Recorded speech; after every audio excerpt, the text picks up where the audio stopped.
నగరంలోని టీఎన్జీఓల సంఘ భవనంలో టీఎన్జీఓల సంఘం జిల్లా అధ్యక్షులు దారం శ్రీనివాసరెడ్డి ఆదేశానుసారం ఎన్జీఓల సంఘం కార్యదర్శి సంఘం లక్ష్మణరావు ఎన్నికల అధికారిగా కరీంనగర్ రూరల్ యూనిట్ ఎన్నికలను నిర్వహించారు.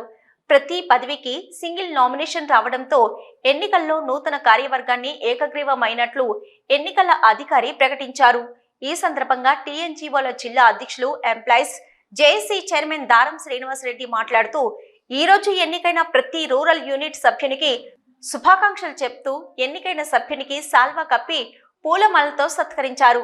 రాబోయే రోజుల్లో వారు సంఘ కార్యక్రమాలకు కట్టుబడి సంఘటితంగా ఉండి ఉద్యోగుల సమస్యలపై పోరాడుతూ సంఘానికి సభ్యులకు చేయూతనందిస్తూ క్రమశిక్షణతో ఉండాలని కోరారు. అటు ఉద్యోగానికి ఇటు సంఘానికి జవాబుదారీగా పనిచేయాలని ఆయన పిలుపునిచ్చారు. ఇది సర్వీస్ యూనియన్ అని ఎలాంటి లాభాపేక్ష లేకుండా సేవ చేసేవారి నాయకులవుతారని, నాయకుడి కోసం ఎదురు చూడవలసిన అవసరం లేదని, బాధ్యత తీసుకొని పనిచేస్తే మనకు మనమే నాయకులుగా ఎదుగుతామని అన్నారు.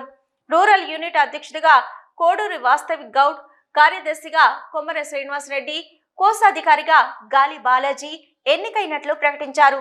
ఈ కార్యక్రమంలో టీఎన్జీఓల కోశాధికారి కిరణ్ కుమార్ రెడ్డి, రాజేష్, భరద్వాజ్, హర్మిందర్ సింగ్, నేరెళ్ల కిషన్, పత్యం శ్రీనివాస్, రాజువా, అంబరీష, అజయ్ కుమార్, నారాయణ, పూర్ణచందర్, గిరిధర్ రావు, రూరల్ యూనిట్లో ఎన్నికైన సభ్యులు మహేందర్, విజయలక్ష్మి, రాజు, స్వర్ణలత, సాయి, కిషోర్, నవీన్ కుమార్లు పాల్గొన్నారు.